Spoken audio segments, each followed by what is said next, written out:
Welcome to Talk Villain to Me, talking House of Villains, episode 9, all a part of the reality after show with Jonny Fairplay network.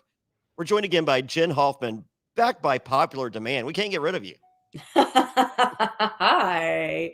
That's nice to hear. So, I love so, it. looking great today, Jenn Hoffman.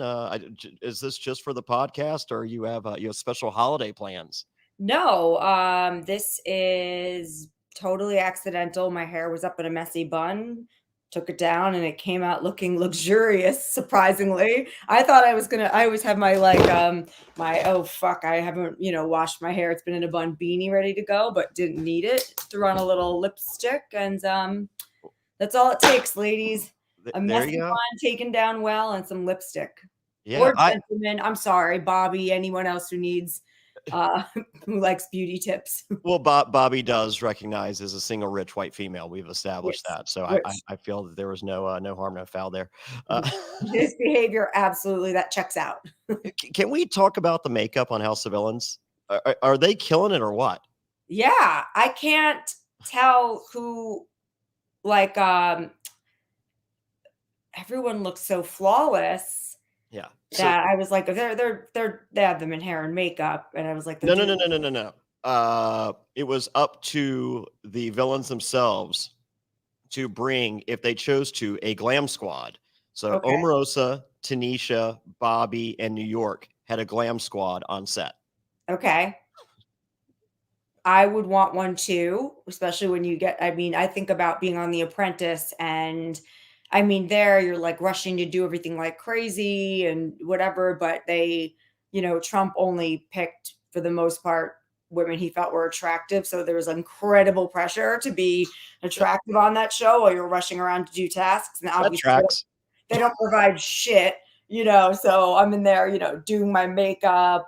They're trying to do an interview with me. I'm like, that was chaos. So now if I had the opportunity to bring a glam squad, I filmed a few reality shows and I think only one had a glam squad. When I was a host, we got a glam squad. Reality Okay. people, it's up to us. Well, let's say you show up for the show and Yeah. you get X amount of money. Yes. And let's say your glam squad is half of X. Right. Yeah, I don't know. It would depend on like my emotional where I was with how I felt about how I'm looking at the moment, and how I felt like maybe I wouldn't spend it on a glam squad. I think differently now. I have a daughter, so I'm like, okay, Yeah. anything I get paid goes to me and my daughter. Yeah. But when I was younger, if I didn't, I would have been like, fuck that money, put it all towards the glam squad. Well, But now maybe not. well, I feel in 2023, looking at the cast, there's a lot of people that may or may not have been there for the title supervillain. They wouldn't have minded the 200,000, but it's all about the brand in 2023. Oh, for And sure. and you're talking people that their brand was singled to Oxygen Network or Right. Bravo or VH1 or MTV or CBS or NBC. And with the diverse cast that we have, just network wise, you're opening yourself up social media wise to so many new demos. Yes. Is that a smart investment? Well, I guess it truly depends on your psychological profile and what you react to most. Because if there are tons of comments, and this you're seeing why more women obviously opted for makeup, hair and makeup, because plenty of men go on TV and do get maybe not glam, but at least their skin evened out, whatever. The comments are so vicious towards Yeah. women, especially if you don't hold up. You have people that have been stars for a while. So even if you age appropriately, just sorry, my shirt's doing something weird. Even if you age appropriately, like the comments can be so harsh and it's like distracting from your brand. Your brand can become people just saying what shit you look like, Yeah. and you don't want that either. Well, I'm in the wrestling business, and that's a big deal. Like if a wrestler doesn't look like a wrestler from when you remember them, you're like, oh God, like are they homeless? Like Hulk Hogan looks like Hulk Hogan. Yeah. 70 years old, looks like Hulk Hogan. Yes. He's frozen in time. I mean, Yeah. he has to like keep the Botox up, the tanning up, the, the hair bleaching, he has to grow it out. Yeah. He's, probably over it to someone, maybe not. He's He's the Hulkster brother. He loves it. Yeah, he's not over it. He's like, pump me up with some filler. Give it to me. So, yeah, I totally get that. And that's true. Unless your other way to do it is to completely own it and be like, I've aged over time, especially as a woman, and become like this, whether it's the sage earth mom or the OG of it, and like really own it. But you can't half-ass it. You have to either look like people remember you and want you to. Pick a lane. Yeah, exactly. Yeah. So, because like Ric Flair does not look like Ric Flair. Yeah. But he created a new brand. I mean, now he's got the Ric Flair drip, and it's like, do I like it's fun? Yeah. But do I like the old Ric Flair better? I mean, I can tell you with Hulk Hogan, I love seeing Hulk Hogan be Hulk Hogan. Yeah. So, and with Jonny Fairplay, like, I read the comments sometimes. I love to block. It's my favorite hobby. So, but I'm 49 years old. I'll be 50 in March. I do the Botox. Thank you, Cammie Greensboro. I did the Invisalign. Thank you, Laster Ortho. My hair, I saw they're like, oh my God, the guy hasn't changed his hair in 20 years. I have changed my hair in 20 years, multiple times. So, but I like that. I like the old look. That's like I went.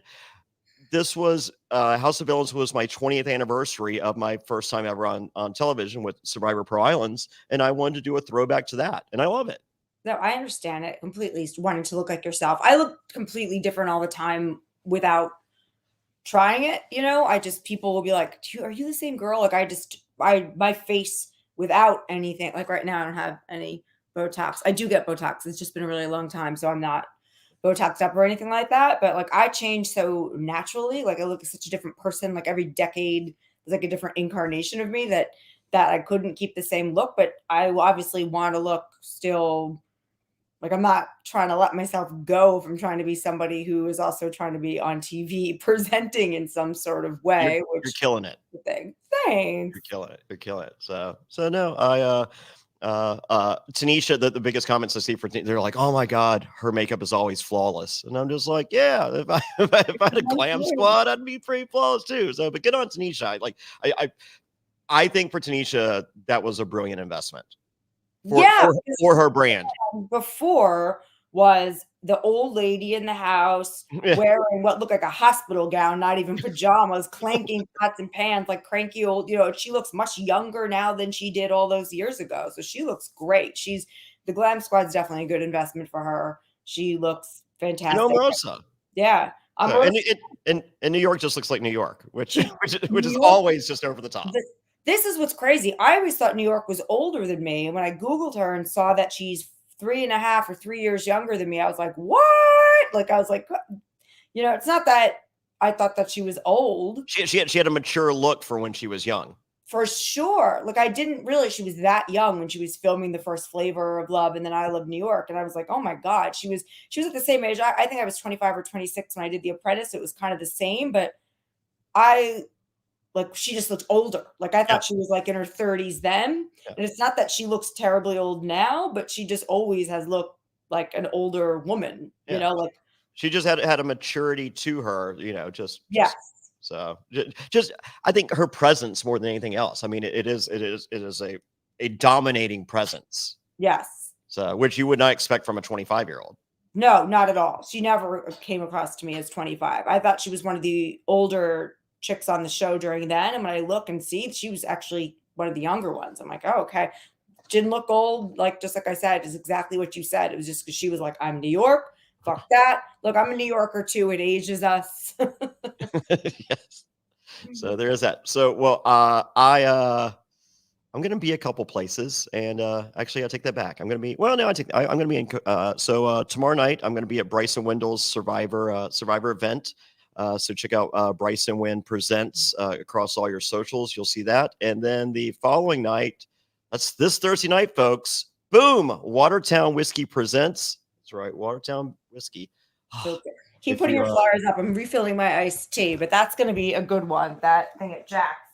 Yeah. So if you guys like whiskey, this is the first ever coconut whiskey I love it. All my old fashions now have coconut whiskey instead of regular whiskey. And I don't use simple syrup anymore, which I think helps with the calories. So, but it is this Thursday night, December 21st, 8 p.m., free admission as long as you RSVP at villaintix.com. That's villaintix.com. And it is at Jax's Studio City in Studio City, Los Angeles, California. And it is hosted by myself and Johnny Bananas. So, yes. Interesting.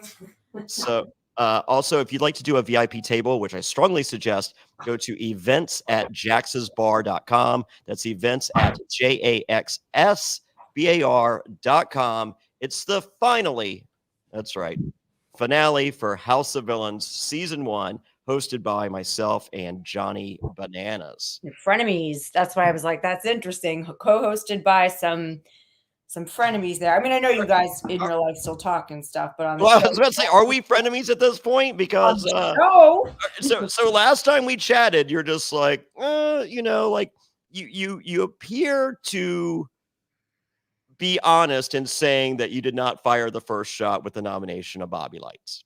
after you explaining what happened and after watching the show, I still thought that you unintentionally did, and then maybe, but I was like, you never know because it's fair play. Sure. And then hearing your explanation, because you're pretty honest about shit. Like in the moment, if you have to lie on a show, you'll lie about anything. Yeah. But like when explaining things, you're honest about it. So when you explained it and walked me through it, I was like, that was you did it. You didn't think Bobby was going to do that, so you didn't. But Well, episode 9, I sure as hell fall on that sword to prove it. Yeah. So, my biggest takeaways from episode 9, I felt episodes 1 through 8 have been a pretty fun show. Mm-hmm. And I've got a chance to see the finale. Me and my fiance, who I love to talk about, just ask social media. We got a chance to see the finale last night, and it is 1 hour and 4 minutes without commercials. So for those of you like, how are they going to fit all that in? They've expanded the episode, thank God. And it is insanity, and it is fun. It is fun from like it. You will laugh from beginning to end. We're back on track. Episode 9, I felt was maintenance for what was going on. And, as far as like, I thought going into episode 8, the only villain we really had edit wise was Omarosa. Mm-hmm. And I don't know if that's still, I felt the first third of the episode, I felt my edits, I was crying. That sucked. Yeah. I think the second half of the episode, Johnny Bananas was an asshole. That sucked for him. And then Omarosa, if you want to know who the greatest villain in the house is, it's Omarosa. Right. Well, she even proves it in this one, which we can get into, because she hates Shake, and your episode basically opens up with, you guys in the kitchen. I don't know, that's not the exact open, but close to the beginning, there's some bananas, Omarosa, and Shake are in the kitchen, and she's like, hey, you could be the comeback kid to Shake. Or this guy, or the herpes kid. Yeah, and the bananas. The t-shirt's coming. Yes, great. But Omarosa has been shitting on Shake and being so openly mean to him the whole time. Suddenly, you can tell her villainous comes out because she's like, "Oh no, don't be down on yourself. You could be the comeback kid." Like, kind of just being like, "Oh, I'm gonna be your friend and say something nice to you," and you're like, "Oh, Omarosa." I mean, she's good, but yeah. So no, we're at this. We're at the pointing in the game, and it's none of us know because I had said somewhere, I don't know if it was on Reddit or with my interview with the Collider, it's just like, we see this episode, Johnny Bananas has his strong 2 of Tanisha and Shake. mm-hmm. And my perception is he feels that they're so locked in that he uses this time to secure a potential jury vote, if that's how it goes, with Anfisa. Yes. And as a result, his alliance sees that he's playing a game without them. They don't like that. And when you see I wanted to go head to head versus Bananas because I feel, looking at the competition, other than Omarosa, including the three biggest players in the game are myself, Omarosa, and Bananas. I want to go to the end with those three, and I want to beat the best. Right. So when the final credits roll, it's, Jonny Fairplay didn't beat Anfisa and whoever. Right. So right, I get it, because no offense to her. I mean, she's staying in the game and she's doing well, and she's starting to play a little bit more. I thought in this episode, first of all, this was interesting. Everyone came across very well in terms of like likable in this episode, and with the exception of me, Omarosa, and Bananas. no, I still think you guys came across likable, except for Bananas. Bananas came across as, like now he's going on the aggressive, and then it actually seemed like it started to turn where you weren't sure if you could believe that you really had turned against him, or you're starting to really believe that you didn't. Like, it becomes clear in this episode that you really are like, you seem a little shocked by what's going on, and like, what the fuck? Like, and that you really still believe in his friendship. Yeah. That he's lying to you about. I had the opportunity to regret. Like, I could have just, like, I saw where he was at, and I'm just like, all right, I'm gonna prove to this asshole that I didn't fire the because I'm not like, I saw some challenge people. First of all, go fuck yourselves. It's just like, oh, Fairplay's scared of Banana. I ain't scared of nobody, motherfucker. Like, I assure you, 5'8", 155 pounds. I ain't scared of not one person on this planet. There's 300-pound wrestlers that will tell you that I ain't fucking scared of them. So Chris Jericho, we're facing the bar. He's ready to throw the first punch. Let's go. I ain't scared. Yeah, no, you're not scared of anyone. Those people are missing. They're dumb. They're like lacking critical thinking skills of watching it. You go crazy when you are misunderstood or think that the truth isn't playing out. Like, if you're going to do something, you're going to go for it. So if somebody's just not listening to you, or the truth isn't coming out, or if you're being like misrepresented or whatever, I could tell that makes you nuts. Miscongeniality. It's not totally different. Like, not like you're afraid of him. It's just like you're like, this didn't happen. What the fuck? And then you're genuinely get upset. I can tell, like, it looks like you're going to implode because you're like, well, just fucking listen to me. Like, it's like I plan on firing a shot, but I'm not going to go around to do it. I'm coming up with a gun straight at you. That's how I'm shooting. Yeah. So, and this guy, he's backdoor, just like, oh, well, I kind of think, well, it seems like, and it's just like, dude, I told you, the deal. So if you want to put in your head whatever you need to put in your head, that's fine. You're wrong. And I've proven it, I think. Jesus, I think I went above and beyond proving that I did not fire the first shot, but that's fine. I think that some people think that people are playing the game that they're playing.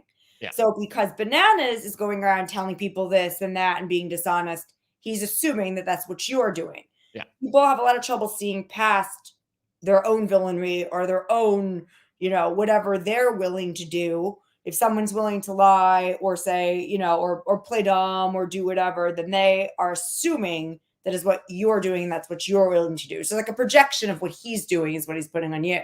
Yeah. And we had a gentleman's agreement that, we wanted the show to end with the showdown between the heavy hitters. Yeah. Well, that's why he's so pissed, though, is because he doesn't believe that you honored that. But it's like, at this point, it's like, dude, you can see that he was trying to do that. But if I had known the format of the show, which, I mean, like as I said, this finale, we have 2 challenges and a jury. Like, that's insanity. Like, that's not the pacing that we had in our heads. So it's just like, no, I'm not firing my shot there because that doesn't take us through the show. Right. Well, I feel like everyone felt like they had an opportunity, like even and I know we're kind of hopping around, but Anfisa in this one, when she expresses, maybe we won't hop too far, she expresses that this could be an opportunity to shank Omarosa, but she's like, but that time is not yet. Yeah. But I don't think any of you guys realize that there's no time left. I know. Like it literally. So as I said, like I don't know if it was Reddit or the interview that I did with the Collider. It's just like, we're playing towards a possible jury, and it's like, oh, spoiler. That's not a spoiler. We don't know if there's a jury. We don't know.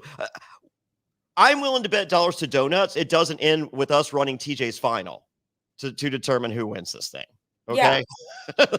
I felt this show had major elements of Big Brother. I felt we were going to do something very Big Brother-esque to choose a winner.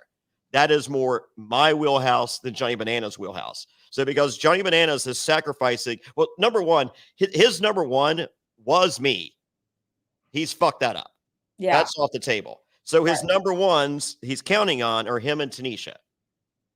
So in lieu of just keeping that on lock, he's like, oh, well, I got them. Let me go after Anfisa.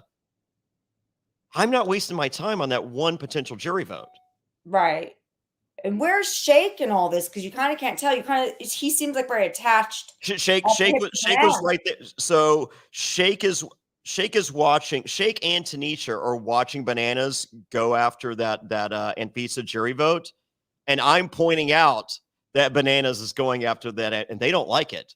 And I'm just like, that's what I've been saying the whole time, folks. I wasn't ready to fire the shot then, and I did not. But I'm ready to fire the shot now if you guys are ready. Right. So, and then I'm having another private conversation with Shake. Is just like, here's how this all boils down. Bananas has Tanisha. Omarosa has Anfisa. You don't have a choice. You got me. It's true. So, and Shake's listening because we've seen the maturation process of Shake as a villain. Yes, he listened, which is totally true. He's definitely comes across better and better in every episode, and it seems like he definitely was like a frightened mouse when he first came in, and then he's like, all right, I got the hang of this. I'm learning, getting the ropes. He becomes way more likable as the show goes on, way more interesting as a character. But I think one thing you guys didn't count on, and nobody knew was going to happen, was the whole the whole Omarosa fake tambourine injury and the Nick Nolte's mugshot doctor. No. He is the love child of Gary Busey and Doc Brown. Right. I know. He looks like that, but he also reminds me of the Nick Nolte. He is the Nick Nolte mugshot. If you animated it, yeah. Yes. Real quick, Kirk Royce asks, who will be the better Johnny? There's no H in Johnny. Thank you. So there you go. That answers it. Both my dads, they're not married. I have two parents that have raised me. Besides like my two dads, the show. No, it's not at all. Like my mom had me with somebody named John, and then married somebody named John. So just as lots of Johnnies, lots of Johns. I don't know why I just gave you that fun fact. Fun fact about me. There we go. Peek behind the curtain. Oh, but back to what I was saying is you couldn't predict that Omarosa was going to pull the shit with her hand being injured and therefore not be part of competitions. So she would have been a better competitor. So I think in your minds, you guys are thinking we're going to go up against the best, you and Bananas, and then Omarosa is a contender. But she starts to become less of a contender because you're like, well, who's going to vote for her or think she deserves to win when she's not competing in challenges? She's saying she can't participate in things. She's kind of, even though she says she's still there to play and she's still psychologically fucking with people, she has essentially removed herself from being a competitor, showing that she cares about competition. So I don't think any of you could have predicted that or counted, no one was counting on that. You thought Omarosa was going to be one of the fierce ones to the end, but she's just like, no, I can't compete. I'm not doing that. Doesn't care about, being the head villain or whatever. And it's like, I think that threw you guys off a little bit too. I don't know if it did, but it seems like it did, because I think you thought she was going to be a bigger threat or contender. And now no one seems, even Bananas says to Tanisha, let's not get rid of her because she's not a competitor. Yeah. What you don't see, and peek behind the curtain, the not a doctor, medic, essentially has been living with us for 3 days. Yeah. Yeah. We don't like He's that. Other housemate. You're this random other wandering medic housemate. Yeah. Like when I do when I'm driving the 57 Chevy through Hollywood, he's traveling with us, and he's just like, hey, so I've worked with a lot of actors, and he's telling us, and I was just like, I'm not supposed to talk to people. Right. Like, Can someone like why I'm is this? surprised the producers didn't tell him, like, "Be quiet. You're supposed to be like, you're an object. You're like if you're Oh, lame, he like, was far from an object, and Omarosa had the oxygen tank like set up. It becomes a whole thing, and I first and foremost I see that it bothers Tanisha, so that's my immediate target. I'm just like, Tanisha, can you live with this in our house? She's like, no fair play. I hate it. I'm just like, I mean, I feel it kind of takes away from us. yeah. And Shake, I can learn just like, like that's one less meme you're gonna get, if they show, Omarosa with the oxygen machine and Gary Busey.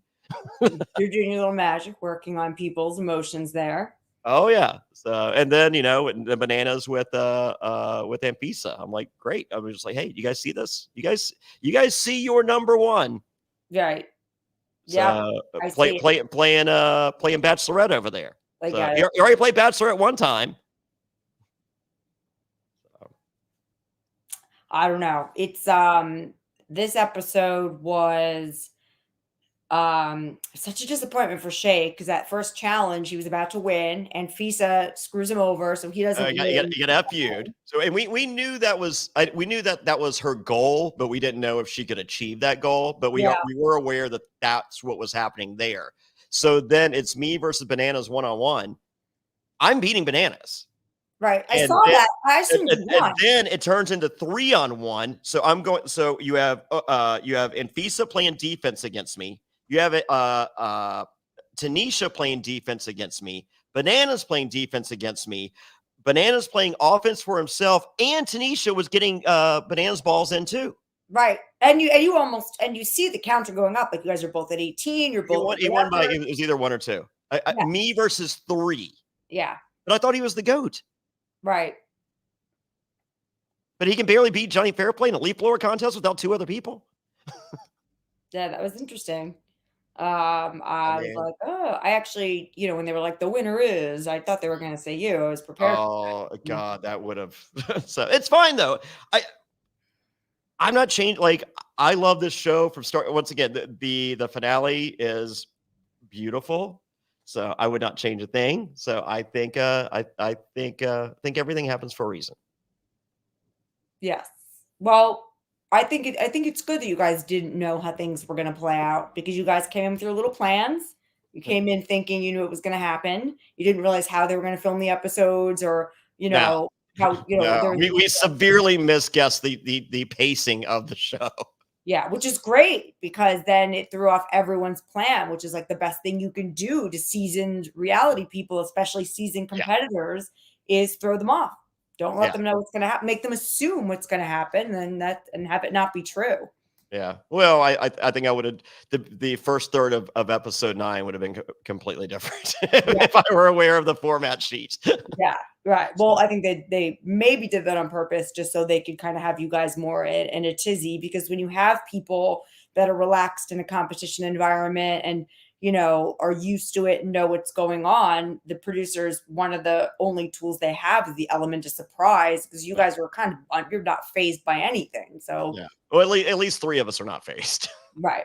Yeah. That's what I meant when there's seasoned competitors in there versus, maybe some of the people that were just, like Tanisha was on a show where they kind of voted people out, but that's not like fierce competition. No, they didn't vote people out on. I thought they got rid of Bad Girls Club. Basically, you got in a fight, and then then they put you out because you got in a fight. I was like, there was every week, and a girl leaves every week because the premise of the show was there was no premise, and it was just girls hooking up with randos, and then someone would get in a fight, and then someone get kicked out because there's just a bunch of messy bitches in a house, and I forgot that people kept leaving because people were like, they just got in a fight. Yeah, exactly. I'm just like, what is this show? I loved it. Don't get me wrong.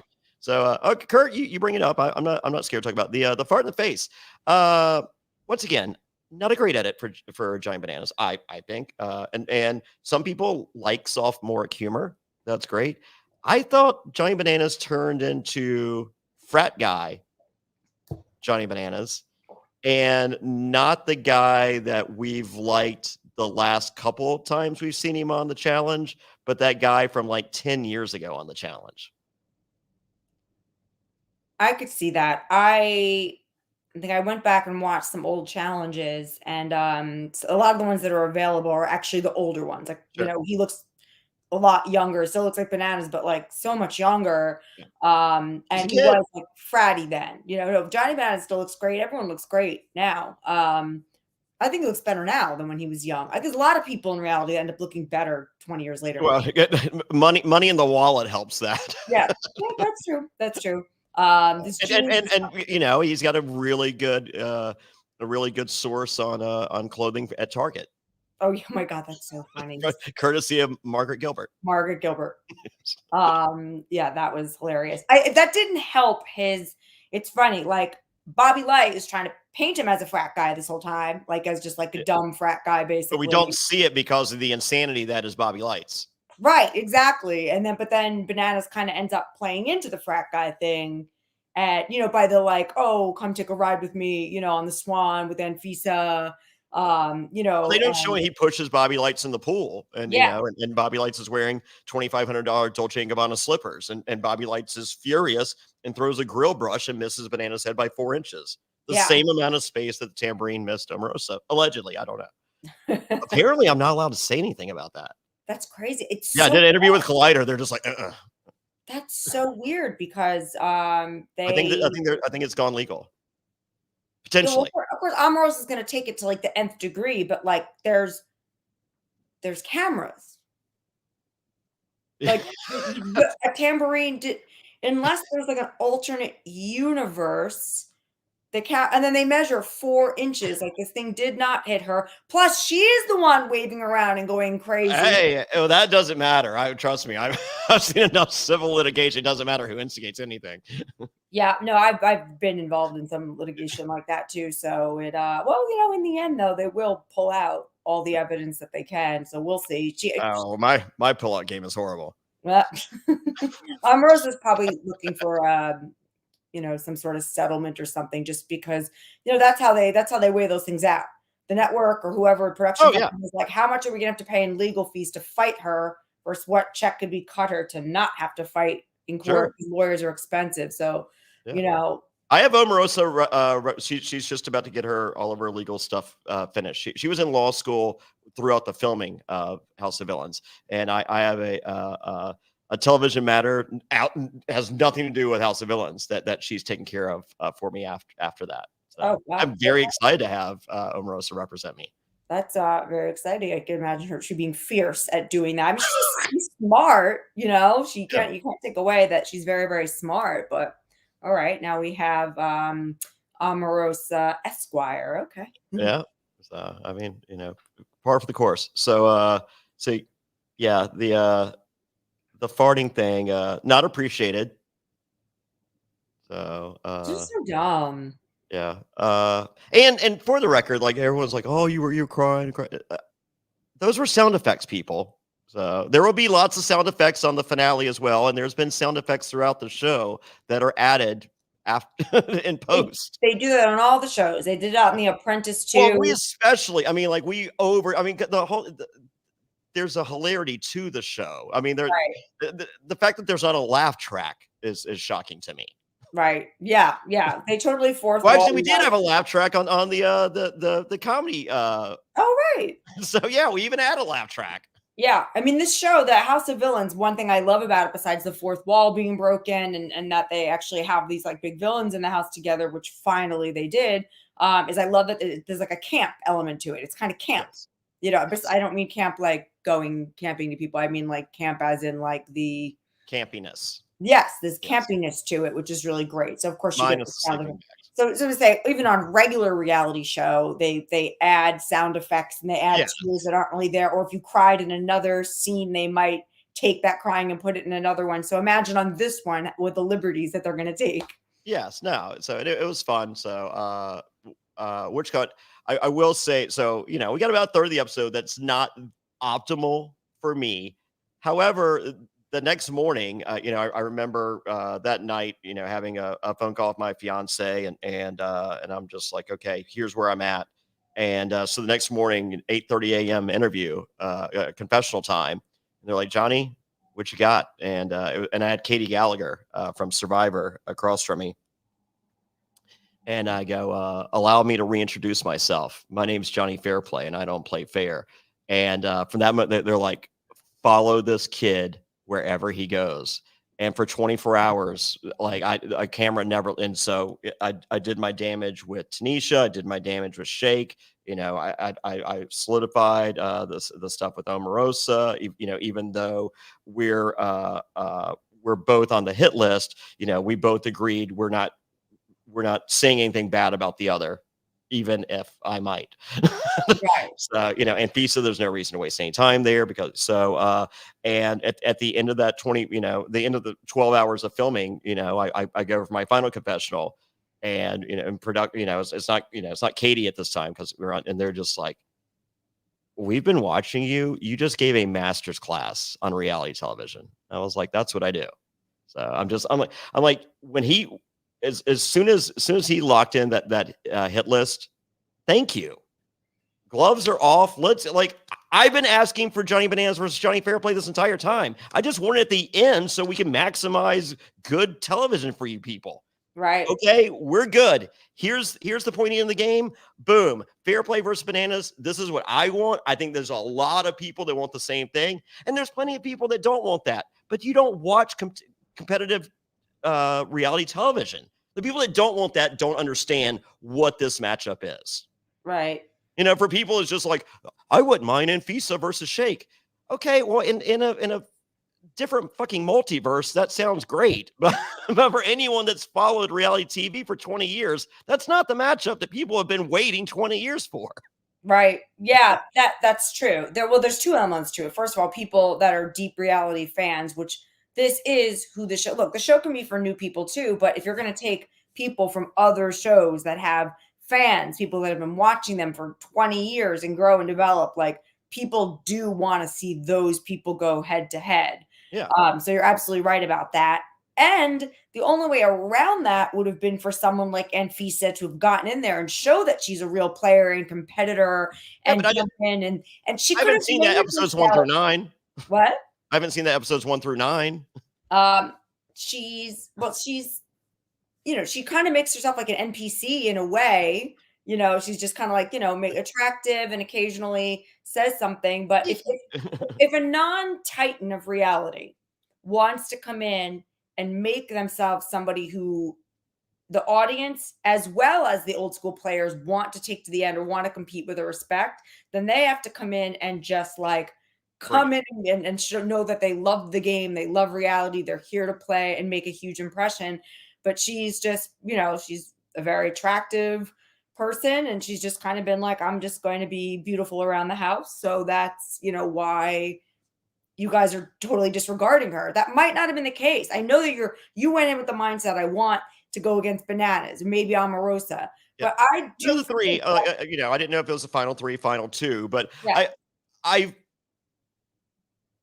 I'm cool with either one.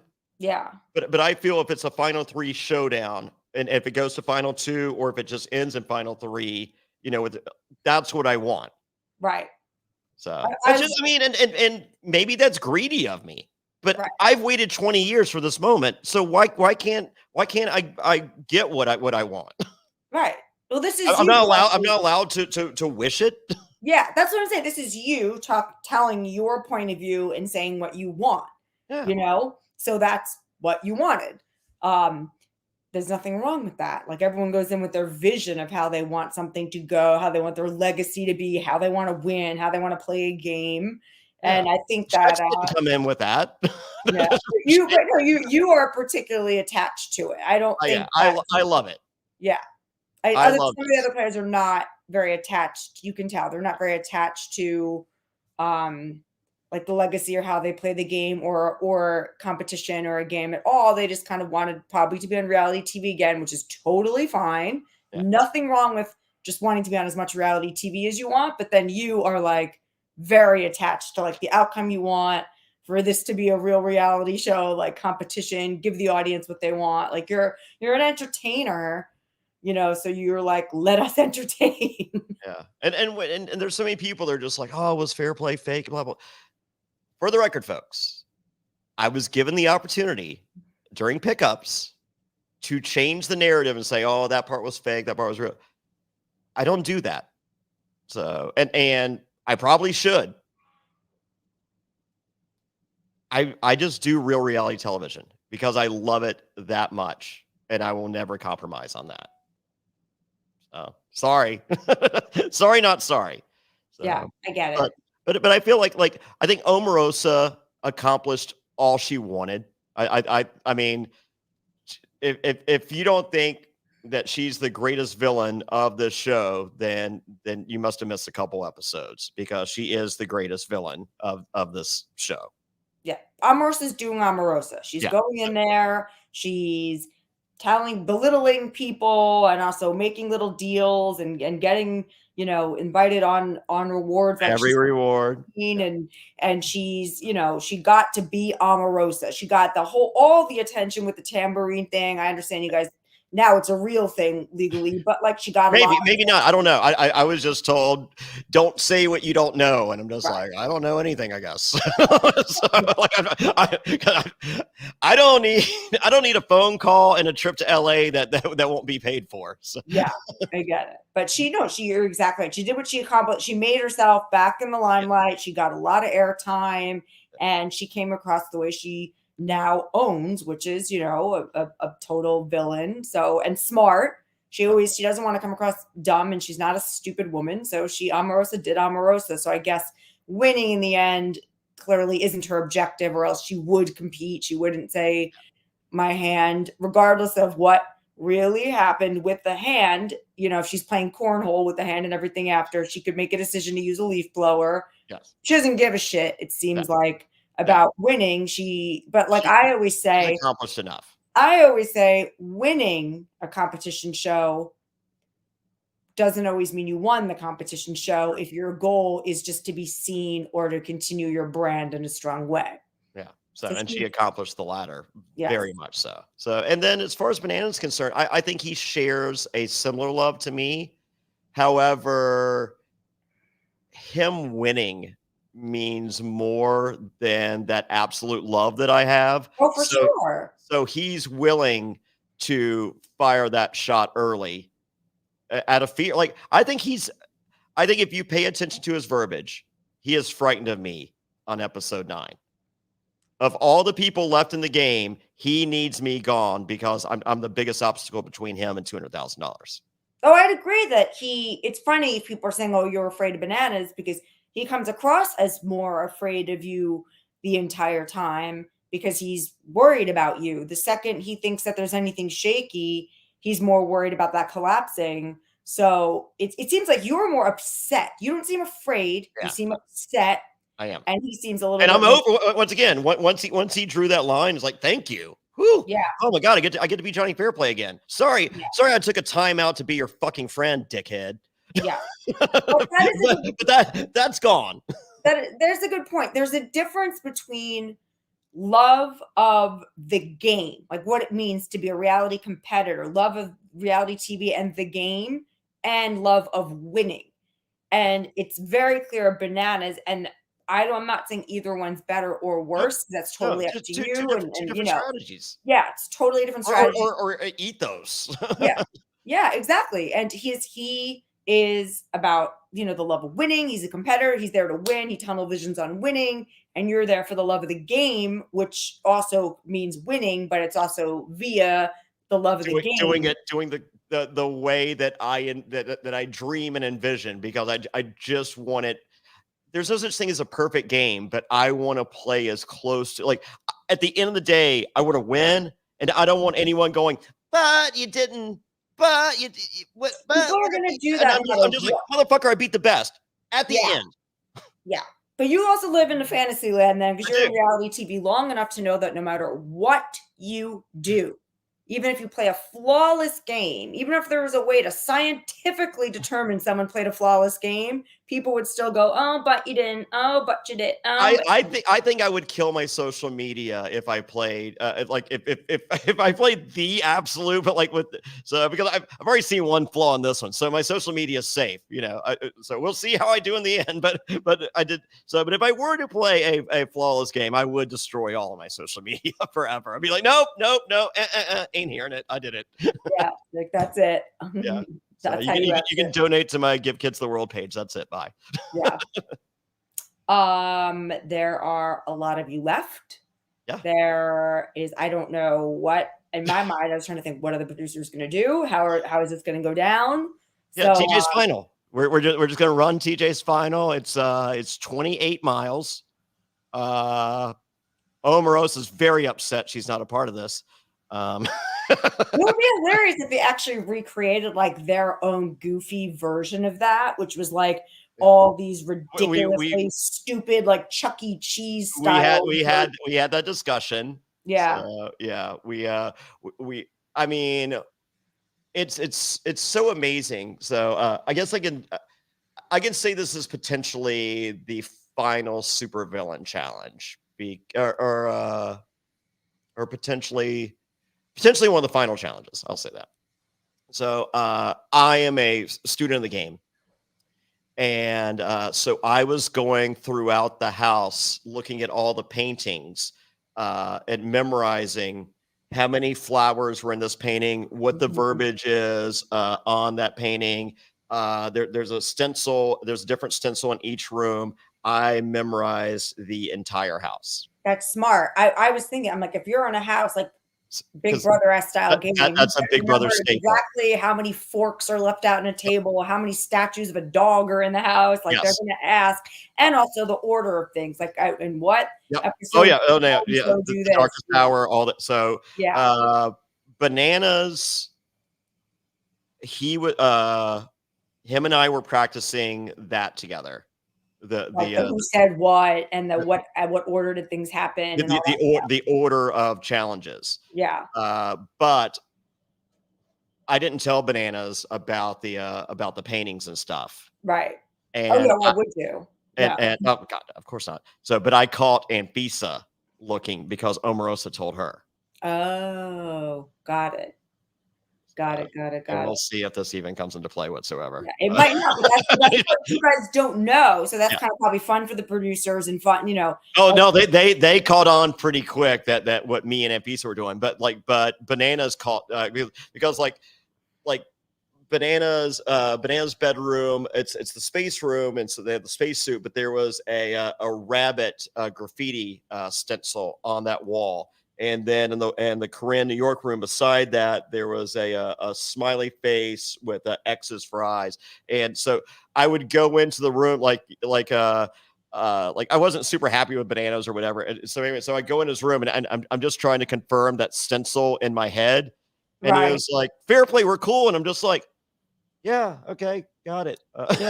Just like I'm like, he's like, "No, man." He's just like, "Dude, like I'm sorry, blah blah blah." And I'm just like, "All right, cool, man, we're fine." You're like just counting how many drawers and bookshelves there are in your room. Fine.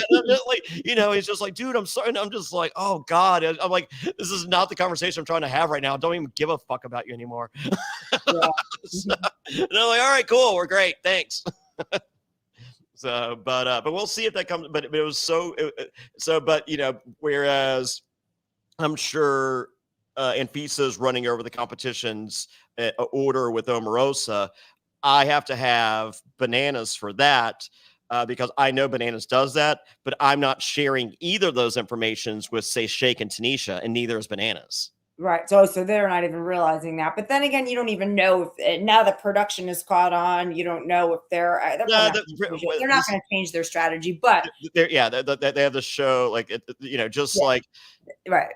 If they could have changed that Darkest Hour challenge with Shake versus, they would have changed it. But it's governed by the FCC, game show rules, blah blah blah. Yes. So you don't even know if this is going to come up, which is kind of probably the producers are probably hysterically laughing if it doesn't come up. They're like, Jesus Christ, he's memorizing how many dots are on a painting, and meanwhile, like that's not even going to be a thing, or is it? Like, is it? Yeah. So let's finish with how the episode ended, and it's me and Omarosa up for elimination and 2 votes to stay. So let me get this straight, and please, I need help with this because there's this guy, Johnny Bananas, that calls himself the GOAT, the greatest of all time, right? Yeah. And he He shoots his shot, and he's the greatest. He Mhm. shoots his shot at Jonny Fairplay, and his fucking alliance saves me. Yeah, he took a shot and he missed. That's a big deal. That is a big deal. So if you want to go after someone and you want to win a competition and you shoot your shot and you miss with your own alliance. Yeah, that does make you less of a competitor. In my mind, if I'm voting, if I'm a jury, if I'm personally, I'm looking, I'm thinking from the outside, okay, he took his big shot, this whole thing, he's amping up for this one big thing. He took a shot and he missed. You can't miss when you take that big shot, or else it's like, Was Roddy Piper taught me, you don't throw rocks at a guy that's got a machine gun. I love that you know Roddy Piper. What's that? I said, I love that you know Roddy Piper. 7-year-old me just fainted. I was super, super into wrestling when I was little. It was weird. Like I was a girl, but way into it. So like, little me would have died. Me, Roddy, and Bobby the Brain Heenan. Oh my God. Yeah. I'm that like 80s wrestling, me, in front of the TV, my parents completely like ignoring me and being like, I don't know why our daughter's a weirdo and into this, but I was upset. Probably because I love performance. I love theater, performance, camp, all that. So I was obsessed with those people. I was obsessed with all those wrestlers. So, all right. So Bananas shot, he missed. And then Omarosa refuses to go through the wall. Oh yeah. I can't, my chest. I can't, my chest. Well, she was, the oxygen tank or whatever. The oxygen tank. Yeah. So anyway, then you look terrified that they were going to flip you for a minute. So I'm scared of roller coasters. I'm petrified. So I'm scared of stuff like that, but I love my kids and I love my fiance. So like, when we go to like a theme park, whatever, I'll do like one or two. And there's a video. I'll send a link. I'll put it back on my social media. I like as soon as I strap in, like I come there, I'm just like, can this just be over? Can this just be over? I hate this. I hate this. This is the worst. Like, why does this take so long? Why? Like, I am literally losing my mind the entire time. And that's all I felt in that stupid chair was I'm on a fucking roller coaster. Oh, that's so funny. Yeah, you're like, somebody get me out of here. That was funny. Like you had this minute. You're like, you can tell. You're like, get me out. I hate it. Get me out now. Yeah. Yeah, because I come there, I'm just like, oh, something's gonna screw up. These guys aren't like, have you seen production? They're gonna break my neck. So yeah. But it all comes down to a showdown this Thursday night, 10 p.m. Eastern on E. Who you put your money on? I'm like concerned that somehow, because I don't know, I can't give you a straight answer because I don't know what this finale challenge thing is going to be like. Yeah. I don't know. I can say, I feel like I can say two things. I probably can't. I don't care. 2 challenges and a jury. Okay. With a jury. Because Jax has said, the only reason I feel confident saying that, well, there's a new trailer out that shows Jax has said all season, he comes back. So everybody comes back. So with a jury, I feel like it's more like it's like you or Bananas, because they're not going to go for Anfisa unless they've lost their mind. Most of the people there didn't like Shake, and Omarosa kind of is checked out. A lot of people do like Tanisha. Well, Omarosa's out because she was eliminated. Right. Oh, God, I forgot. She's actually out. Oh, my God. I forgot because she didn't flip through the wall and she was like, and she actually walked out of the house. I forgot that she's out. And yeah, I mean, the only reason Tanisha is a possibility is because she's very likable. She didn't really make a lot of enemies. People like her a lot. So that's interesting with the jury, but the competition, she's not necessarily, she tries to go hard, but I feel like the last one she just kind of helped Bananas. I don't know. I feel like this is a you versus Bananas. I think you're getting what you want. I mean, maybe I'm wrong, but it sounds like you got what you wanted. Who knows? It's a pretty awesome finale. Speaking of awesome, I have items from the game that will be available on eBay auctions starting today. They will end Sunday night. So go to johnnyfairplay.com and click on my eBay store, and you'll see it. Here's one of the pieces that Shake used to eliminate Corinne and Tanisha from the Darkest Hour. I have Bobby Lights' bandana from the when I took him to Hollywood, baby. I have